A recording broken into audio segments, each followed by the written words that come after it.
बिस्मिल्लाहिर्रहमानिर्रहीम। अस्सलाम वालेकुम स्टूडेंट्स। 4.2 एक्सरसाइज है। क्वेश्चन नंबर 2 है x+2 x+-7 और x-4 x-1 प्लस 17। अब इसमें देखें कि हमें ये पता चल रहा है कि इधर साइन ना कोई प्लस है कोई माइनस है। तो अगर 7 में से हम 2 माइनस करेंगे तो 5 आ जाएगा और 4 में 1 प्लस करेंगे तो भी 5 आ जाएगा। इसका मतलब है कि हमने इन दोनों को मल्टीप्लाई कर देना है, हमारी वैल्यू सेम आ जाएंगी। फर्स्ट टू वैल्यूज़ हमें सेम चाहिए या फर्स्ट या कोई भी टू वैल्यूज़ सेम आ जाए तो हमें हमारे लिए इजी हो जाएगा। ठीक है, अब क्या किया कि मैंने इन दोनों को पहले इन दोनों को मल्टीप्लाई मैं इधर डायरेक्ट लिख दिया। अब ये दोनों वैसे ही साथ साथ लिखे हुए हैं इसलिए मैंने दोबारा रीअरेंज नहीं किया। प्रीवियस क्वेश्चन में हमने पहले रीअरेंज किया था ताकि ये जो है ना वैल्यू साथ साथ लिख दें और फिर समझ आ जाए। अब इस x के साथ मैंने इस पूरी के लिख दिया है, फिर इस +2 के साथ जो है ये पूरी वैल्यू लिख दी है। ठीक है, इस तरह इस x के साथ जो है ये पूरी ये वाली वैल्यू लिख दी, -4 के साथ ये पूरी वैल्यू लिख दी। ठीक है, अब इसको मल्टीप्लाई करेंगे तो हमारे पास आ जाएगा x² माइनस का 7x आ गया। ठीक है, और ये 2x आ गया, मल्टीप्लाई करने से माइनस का 7 टू द 14 आ गया। ठीक है, x को x से मल्टीप्लाई किया तो हमारे पास x² आ गया, फिर ये x को -1 से मल्टीप्लाई किया तो x1 द x आ गया। ठीक है, और फिर माइनस का 4x, ये 4 x के साथ मल्टीप्लाई किया माइनस का 4x और ये माइनस माइनस प्लस का 4 प्लस का 17 आ गया। ठीक है, 7 में से 2 माइनस कर दें तो हमारे पास कितने आते हैं, 5 आते हैं, यानी कि ग्रेटर वैल्यू का साइन आ जाएगा। फिर इसमें 4 में 1 प्लस कर देंगे तो माइनस का 5 आ गया। अब ये x² -5x जो है और x² -5x दोनों सेम है। ठीक है, एक जैसे हमने इनको सपोज कर लेना है, इन दोनों को इनको हम सपोज कर लेंगे, लेट लिख दिया। अब लेट लिखने के बाद इन दोनों के साथ हमने कौन सा साइन इनको इक्वल कर दिया, y के x² -5x equal to y। अब जहाँ पे ये दोनों नज़र आ रहे हैं इकट्ठे तो वहाँ पे y लिख दिया और इधर भी जो है वो y लिख दिया। ठीक है, प्लस का 4 आ गया, ये प्लस का 4 ये वाला आ गया और ये माइनस का 14 वैसे ही आ गया। अब इन दोनों को मल्टीप्लाई करेंगे, सेम वही प्रोसेस दोबारा अप्लाई करेंगे। तो उसमें क्या है कि y हमारे पास क्या है कि y को हमने इधर लिख दिया और ये पूरी वैल्यू को मैंने अंदर लिख दिया। इसी तरह -14 को इधर लिखा है और इधर पूरी वैल्यू को। अब इसके बाद जो है वो 4 को हमने इसको y को इसके साथ पूरे के साथ मल्टीप्लाई कर दिया, फिर प्लस ये -14 रह गया, 14 के साथ ये y+4 लिखता दिया और ये 17 वैसे ही आ गया। ठीक है, अब इसको मल्टीप्लाई कर देंगे, ये y² हो जाएगा +4y और -14y और माइनस का इसको मल्टीप्लाई करेंगे 56 आ जाएगा। प्लस माइनस माइनस होता है।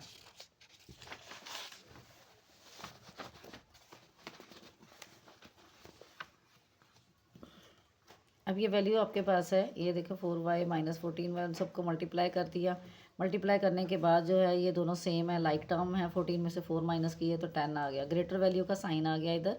ठीक है, और 56 को 17 के साथ कर दिया, इन दोनों को आपस में कर दिया प्लस माइनस और इन दोनों को आपस में कर दिया प्लस माइनस। तो ये हमारे पास क्या हो गया, 14 में से 4 माइनस किया तो माइनस का 10y और -39 आ गया।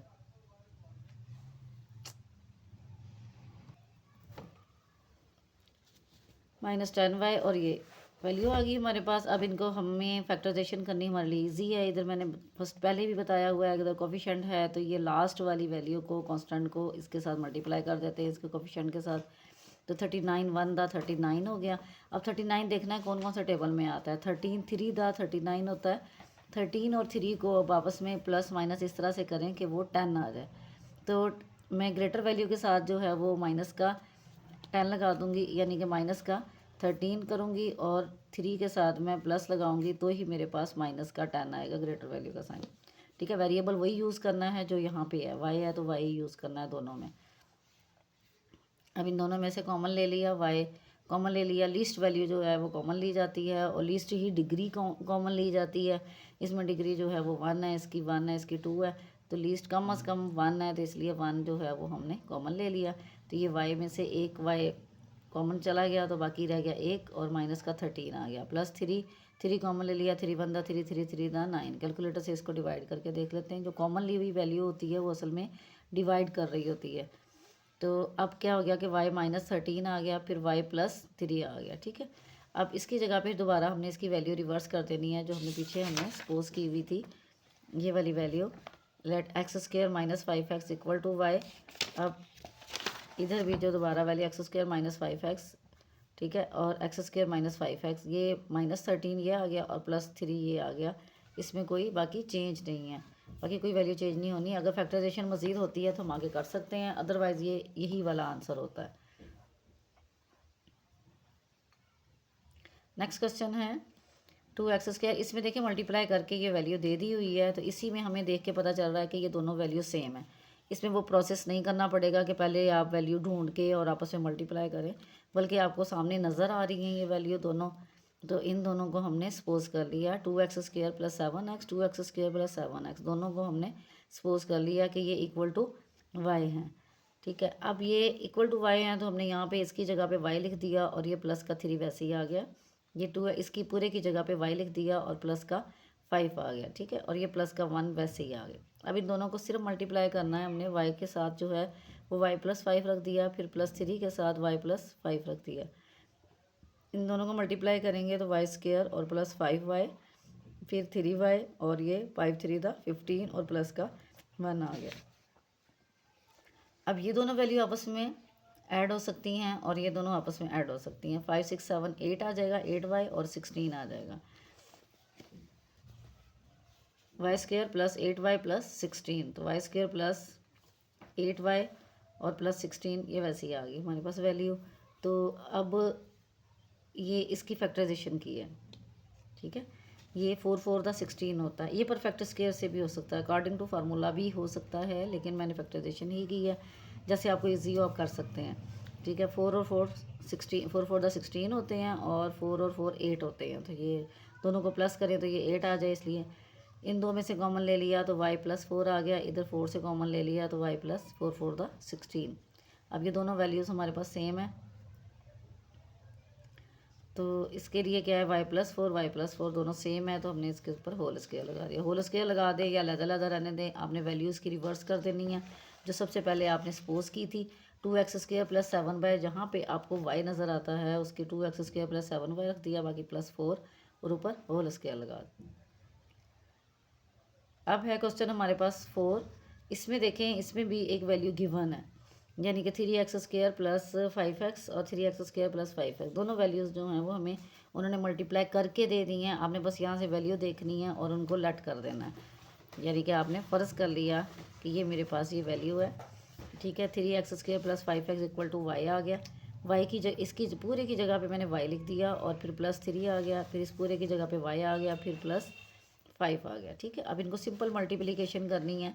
अब उसमें क्या है कि इसको पहले y को लिखा और ये पूरी वैल्यू इधर लिख दी, फिर 3 लिखा, इधर पूरी वैल्यू लिख दी, तो ये आ गया y² + 5y और ये 3y और +5 3 दा 15 और माइनस का 3।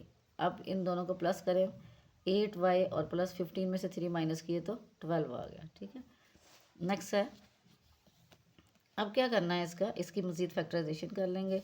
तो 3 4 दा 12, 3 और 4 कितने होते हैं 7 होते हैं, और 6 2 दा 12 भी होता है। ठीक है, तो 6 और 2 कितने होते हैं 8 होते हैं। तो अगर 6 और 2 ज़्यादा सही रहेगा, क्योंकि वो इससे मिडल वैल्यू हमारी आ रही है, 6 2 दा 12। ओके, 3 4 दा भी 12 है, लेकिन 6 और 2 को हम 6 को और 2 को प्लस कर देंगे तो हमारे पास 8 आ जाएगा, प्लस का 8 आ जाएगा। वेरिएबल वही लगा देना है साथ, तो ये 8y + 12 आ गया। अब 6 + 2y और प्लस का 12, अब इन दोनों में से हमने y कॉमन ले लिया तो y + 6 आ गया। इधर 2 कॉमन ले लिया तो 2 6 दा 12 आ गया, y + 6। ठीक है, और y + 2 आ गया। अब क्या है कि हमने y की वैल्यू पुट कर देनी है इसमें, जो हमने सपोज की थी स्टार्ट में क्वेश्चन में। ये देखेंगे यहाँ पे हमने वैल्यू पुट की थी 3x² + 5x और इक्वल टू y। अब इसकी जगह 3x² + 5x लिख देना है, 3x² + 5x और प्लस का 6, फिर 3x² + 5x = प्लस का 2 आ गया। इसका आंसर आ गया। ठीक है, नेक्स्ट क्वेश्चन जो है वो क्वेश्चन नंबर 5 है। इसमें क्या है कि उन्होंने इधर देखें, ये बाहर जो पहले तो सिंगल हमारे पास डिजिट दिया हुआ होता था, इस क्वेश्चन में सिर्फ ये चेंज है कि इसमें वेरिएबल बाहर है। उसी से आपने अंदाज़ा लगा लेना है कि इसमें फर्स्ट 2 डिजिट यानी 2 वैल्यूज़ हमारी फर्स्ट 2 इक्वल नहीं हो सकती, हमारी आगे वाली कोई वैल्यू इक्वल हो सकती है, यानी कोई भी दो वैल्यू इक्वल करनी है, इसका मतलब कि एक्स वाली वैल्यू जो है वो इक्वल नहीं होगी, कोई सिंगल नंबर कांस्टेंट नंबर जो है वो इक्वल हो सकता है, क्योंकि इधर देखें ये रिमेनिंग में हमारे पास आ रही है। अब इसका मतलब ये है कि इधर कोई ऐसी मल्टीप्लाई हम इस तरह से करेंगे कि हमारे पास जो वैल्यू आ रही होगी उसमें भी एक्स कहीं ना कहीं होगा, एक्स स्क्वायर बचता होगा, ये एक्स स्क्वायर इसके साथ आगे प्लस माइनस हो जाएगा। ठीक है, अब देखेंगे इसको जब मैंने किया है 3 और 2 कितने हो गए, 5 हो गए, प्लस करें, और 6 और 1 कितने हो गए, 7 हो गए। तो इसको क्या किया है कि 6 और 1 7, ठीक है, लेकिन हमारे पास जो वैल्यू आ रही है इनको हम प्लस माइनस करने से हमें नहीं पता चलेगा, इसको ऐसे पता चलेगा कि 3 2 द 6 6 1 द 6, क्योंकि आगे आप देखेंगे क्वेश्चन फिर आपको समझ आ जाएगी कि ये क्यों ऐसे किया गया है। ये देखें, इन दोनों वैल्यू को हम मल्टीप्लाई कर लेंगे और इन दोनों वैल्यूज़ को मल्टीप्लाई करेंगे, जिसको मर्जी पहले लिख लें, बस अरेंज करना है इसको। तो इन दोनों को जब मल्टीप्लाई करेंगे एक्स के साथ, ये एक्स प्लस 3 है, फिर 2 के साथ मैंने ये एक्स प्लस 3 लिख दिया, ठीक है। इसी तरह ये दोनों मल्टीप्लाई होंगे तो एक्स के साथ ये वाली वैल्यू लिख दी, फिर +1 के साथ ये वैल्यू लिख दी, ठीक है। अब क्या है कि इसको जब मल्टीप्लाई किया तो एक्स स्क्वायर प्लस 3x, फिर 2x आ गया, फिर 3 2 द 6 आ गया, फिर एक्स स्क्वायर आ गया, फिर 6x आ गया, और ये x प्लस 6 आ गया, ठीक है। फिर एक्स स्क्वायर प्लस 5x, ठीक है, 3 और 2 कितने हो गए, 5x plus 6, x square plus 6 और 1 7x प्लस 6, और माइनस का 3x स्क्वायर। अब देखेंगे इसमें हमारे पास वैल्यू जो है वो ये वाली आपस में मैच कर रही हैं, एक्स स्क्वायर 6 और एक्स स्क्वायर और 6, ये वाली वैल्यू आपस में मैच कर रही हैं, जो आपस में बिल्कुल एक जैसी हैं, उन्हीं को हमने सपोज करना है, उन्हीं को लेट करना है। इसीलिए ये 5x और 7x जो हैं वो नहीं मैच कर रहे, तो इनको हमने नहीं करना, ठीक है। अरेंज कर लें पहले, या मर्ज़ी आपकी अरेंज ना भी करें आप, ठीक है। उनको अरेंज किया मैंने, ये दोनों ये सेम सेम थे, पास ले आए, इन दोनों को हमने क्या कर दिया ना, लेट कर देना, फ़र्ज़ कर लेना है। अब इसकी जगह y लिख दिया और प्लस 5x, और ये इसकी जगह y लिख दिया और प्लस 7x, वैसे ही रह गया। y के साथ ये पूरी वैल्यू मल्टीप्लाई हो जाएगी, तो ये y प्लस 7x आ जाएगा, फिर प्लस 5x के साथ y प्लस 7x आ गया, ठीक है। अब क्या है कि हमने इनको जब मल्टीप्लाई कर दिया तो ये वाई स्क्वायर प्लस 7xy आ गया, फिर 5xy आ गया, और 7 5 का 35x स्क्वायर आ गया। अब इन दोनों वैल्यूज़ को, ये जो x की एक जैसी हैं, 7 और 5 कितने हो गए, 12xy, और ये 35x स्क्वायर में से माइनस का 3x स्क्वायर, ये देखिए स्टार्ट में मैंने बताया था कि ये कहीं ना कहीं हमारे पास प्लस माइनस हो जाएगी ये वैल्यू, और अब ये जो हमारे पास वैल्यू आ रही थी उसके अंदर से ये माइनस हो गई, 32 आ गया, वाई स्क्वायर प्लस 12xy,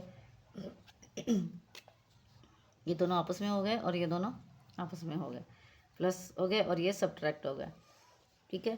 तो ये अब हमने क्या करना है, 32 देखना है कौन से टेबल में आता है, इधर कोई कोफिशिएंट नहीं है, 1 है, तो इसलिए 32 को ही आप ले सकते हैं, 8 4 द 32, ठीक है, और 8 और 4 को हम प्लस करें तो 12 आ जाता है, आसानी से ये हो गया, ठीक है। अब इन दोनों में से कॉमन ले लेंगे, इन दोनों में से कॉमन क्या लेंगे, हम y कॉमन ले सकते हैं, क्योंकि दोनों के पास है, दोनों ही इजीली दे सकते हैं y, इधर एक y बच गया और इधर 8 बच गया और x बच गया, इधर हम क्या कॉमन ले सकते हैं, x दोनों के पास है, लोएस्ट डिग्री आपके पास 1 है, इसकी पावर 1 है, तो 1 वाला कॉमन ले लिया, और 4 के टेबल में 32 आता है तो 4 ही ले लिया, 4 8 द 32।